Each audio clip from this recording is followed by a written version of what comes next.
ग्रामीण भारत, बुलंद आवाज के साथ।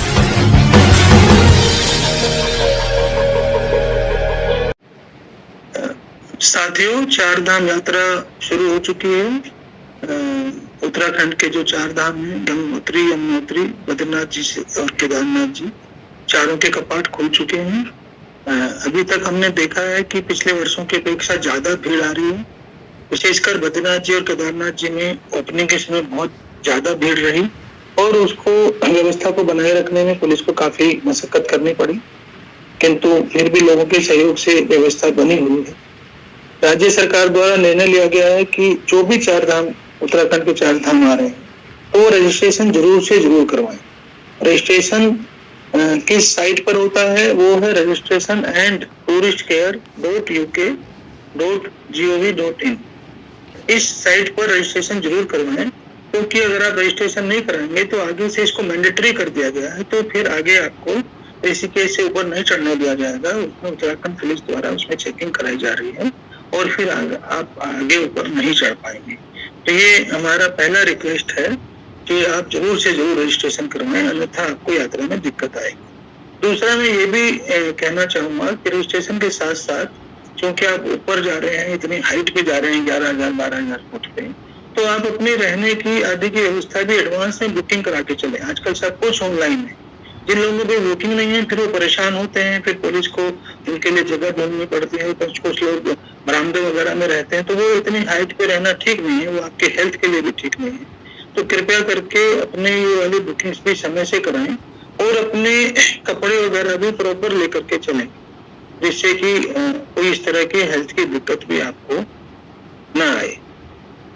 एक मेरा जो देखा गया है पिछले दिनों में, विशेषकर यमुनोत्री और केदारनाथ के ट्रैकिंग में, क्योंकि जब आप ट्रैकअप करते हैं, चढ़ाई करते हैं, तो आपको जो है हार्ट जो है डबल काम करता है। और वो भी इतनी हाइट पे है, आप जब 11,000 12,000 फुट पे जा रहे हैं प्लेन से, तो ऑक्सीजन की वहाँ कमी होती है, तो आपके हार्ट को और ज्यादा पंप करना पड़ता है, तो और ज्यादा प्रेशर आता है हार्ट पे, इसलिए बीपी और ज्यादा बढ़ जाता है। तो ऐसे आप लोगों को मेरा सुझाव है कि एक्लेमेटाइज करना जरूरी होता है। जब आप हाइट पे जाते हैं तो एक ही दिन में ये ना करके 2 दिन में करें। आप पहले दिन 7-8 हजार 9,000 फुट पे जाएंगे तो वहां पे आपको आदत पड़ जाएगी, तो अगले दिन आपका 10-11 हजार आसानी से हो। तो जल्दबाजी ना करें, समय लेकर के करें, अपने को एक्लेमेटाइज करें। दूसरा, अपने डॉक्टर से जरूर सलाह लेकर के चलें। किसी को अगर हार्ट की प्रॉब्लम है, सांस की प्रॉब्लम है, ऑक्सीजन की प्रॉब्लम, डॉक्टर से जरूर सलाह लेकर के चलें और इमरजेंसी मेडिसिन भी साथ लेके चलें। जैसे जिन लोगों को हार्ट प्रॉब्लम है, चेस्ट पेन होता है, तो सॉर्बिट्रेट की गोली जरूर अपनी जेब में रखें, उससे काफी बचाव हो सकता है। तो अपने डॉक्टर की एडवाइस भी, खासकर जो लोग एजेड हैं या जिनको किसी तरह की प्रॉब्लम है, वो जरूर से जरूर लेकर के चलें। बाकी मैंने ये भी देखा है कि अगर हम प्रॉपरली संयम रखेंगे, रेस्ट लेकर के चलेंगे, तो यात्रा अच्छी होगी और सुगम होगी, सुरक्षित होगी। ये मेरी आप सबसे रिक्वेस्ट है। इसके बाद जो है कुछ क्वेश्चंस मैं लूंगा। एक बात और आई है कि ऑनलाइन फ्रॉड जो है वो हो जा रहे हैं होटल बुकिंग के नाम पे। उसके लिए भी आपको अलर्ट रहना है कि कहीं आप फ्रॉड में ना फंस जाए, किसी गलत आदमी के, किसी गलत वेबसाइट के अकाउंट में पैसा ना चला जाए।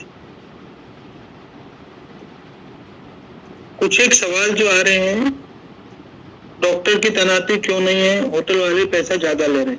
देखिए, डॉक्टर की तैनाती तो है, परंतु हो सकता है पूरे रूट पे ना हो, क्योंकि ट्रैकिंग रूट तो 19 किलोमीटर है केदारनाथ जी का और यमुनोत्री में 6 किलोमीटर है। बट डॉक्टर्स तो हैं, आपको मिलेंगे, पर 100% रूट पे हो सकता नहीं। दूसरी, जो जहां तक बात है होटल वाले पैसे ज्यादा ले रहे हैं, कुछ न बोला, तो उसमें जो भी जिलाधिकारी द्वारा जो इसमें फिक्स किया गया होगा उसके हिसाब से होगा। हो सकता है कि कुछ जो है मार्केट के बेसिस पे भी होगा। नॉर्मली सीजन में रेट बढ़ते हैं चीजों के, तो ये बात है। अभी किसी ने सवाल पूछा है, सुखी रवि ने, कि सर क्या रजिस्ट्रेशन करवाना जरूरी है? अगर हम बिना रजिस्ट्रेशन के यात्रा पर आते हैं तो क्या कार्रवाई होगी? देखिए, कार्रवाई कुछ नहीं होगी, आपको बस आगे ऊपर चढ़ने से रोक दिया जाएगा। इसलिए रजिस्ट्रेशन जरूर करवाइए। मान लिया आप जाना चाह रहे हैं अभी 10 तारीख में, 15 तारीख में रजिस्ट्रेशन फुल हो गया, तो हो सकता है अगले हफ्ते का मिल जाएगा आपको। रजिस्ट्रेशन कराने का ये फायदा होगा कि यात्रा आपकी ज्यादा सुगम होगी, बिना रजिस्ट्रेशन के आपको ऊपर चढ़ने से रोक दिया जाएगा।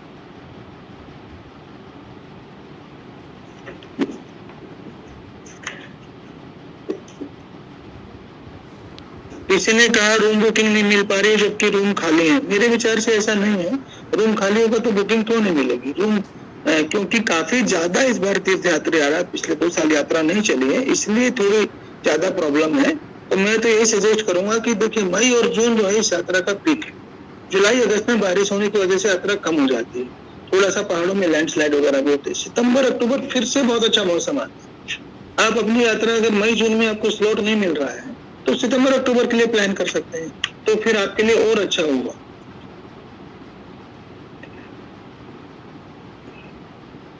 एक किसी ने पूछा है कि 2022 चारधाम यात्रा हेतु कार के लिए ग्रीन कार्ड आवश्यक है क्या। बड़ा इंपॉर्टेंट सवाल है ये सवाल। इसलिए इम्पोर्टेंट है कि जो प्राइवेट गाड़ियां हैं उनके लिए ग्रीन कार्ड की कोई आवश्यकता नहीं। ये जो कमर्शियल वाहन है, टैक्सी वाले हैं, उनके लिए आवश्यक है कि वो ट्रांसपोर्ट विभाग से, आरटीओ विभाग से ग्रीन कार्ड लें।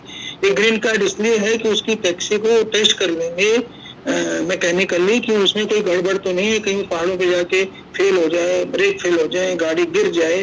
क्योंकि पहाड़ों पे अगर एक्सीडेंट होता है तो बहुत खतरनाक होता है, आप खाई में गिर सकते हैं या पहाड़ से टकरा सकते हैं। तो इसलिए उसकी मैकेनिकल फिटनेस के लिए चेक करके और आपके कागजात देख करके कमर्शियल वाहन के जरूरी है, के लिए जरूरी है, निजी वाहन के लिए जरूरी नहीं है। किसी ने पूछा कि अभी केदारनाथ में भीड़ की क्या स्थिति है और जून में कितनी भीड़ रहती है, कृपया बताएं। हमारा पिछला रिकॉर्ड बताता है कि जो पीक भीड़ का है वो अभी 5 मई से और 15 जून के बीच रहता है। उसके बाद 15 जून से 30 जून तक फिर थोड़ा सा 2/3 रह जाएगी और जुलाई अगस्त में और ज्यादा कम हो जाएगी।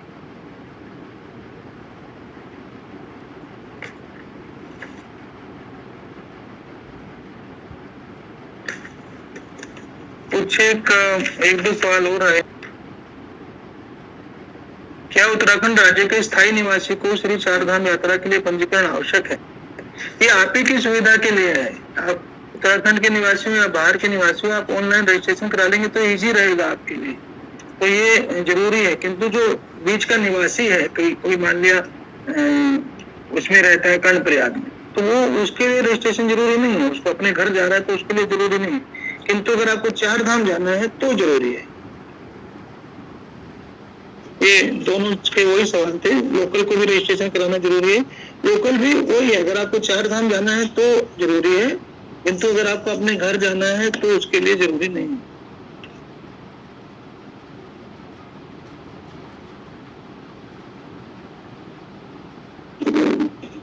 किसी ने कहा रजिस्ट्रेशन कराने के पश्चात वहां पर भोजन या 2 दिन रहने की व्यवस्था हो सकती है, दर्शन करने में क्या लायक। देखिए रजिस्ट्रेशन अपने आप में कोई रहने की व्यवस्था की गारंटी नहीं है। रजिस्ट्रेशन तो फ्री है, वो खाली हमारे पास एक रिकॉर्ड है कि मान लिया रोज के भाई 15,000 16,000 यात्री जाने हैं तो बद्रीनाथ जी में, तो उससे ज्यादा लोग ना आ जाए जिससे भीड़ को मैनेज करना मुश्किल ना हो, वो हमारा एक रिकॉर्ड है।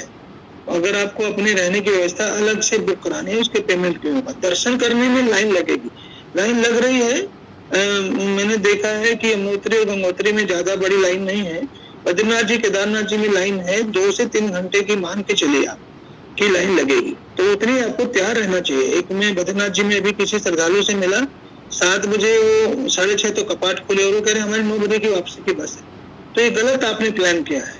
9 बजे की वापसी की बस है तो आपके दर्शन ही नहीं हो पाएंगे, इतनी अभी तो इतनी भीड़ है। तो कम से कम आप 4-5 घंटे ओवरऑल मान के चलिए, उसके बाद ही अपनी वापसी प्लान करिए।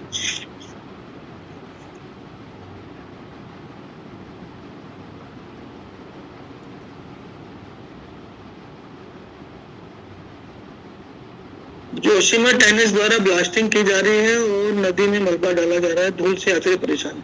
मेरे विचार से जो थी यात्रा से पहले किया जा रहा था, अभी 1-2 दिन होगा, वो अब नहीं किया जाएगा। यात्रा के दौरान ये काम नहीं होगा तो आपको धूल की परेशानी नहीं होगी।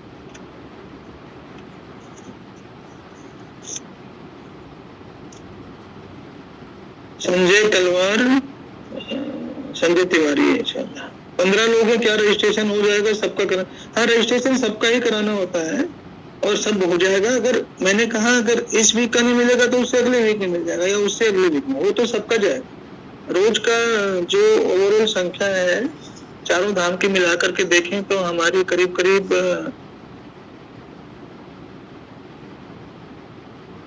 1000 के करीब संख्या है रोज की, कम से कम।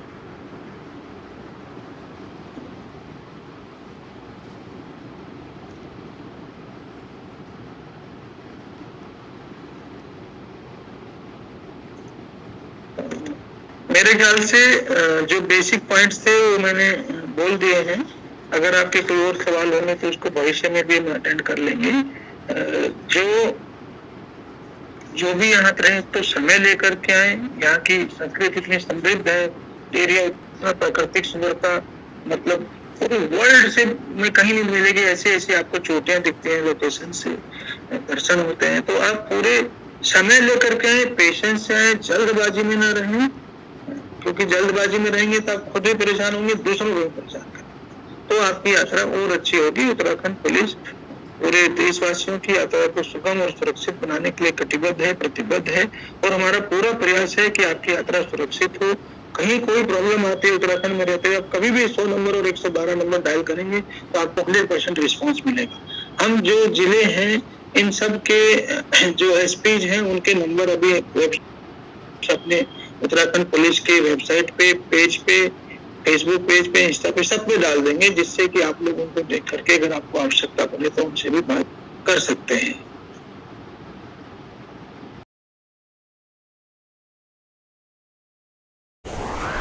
ग्रामीण भारत बुलंद आवाज के साथ।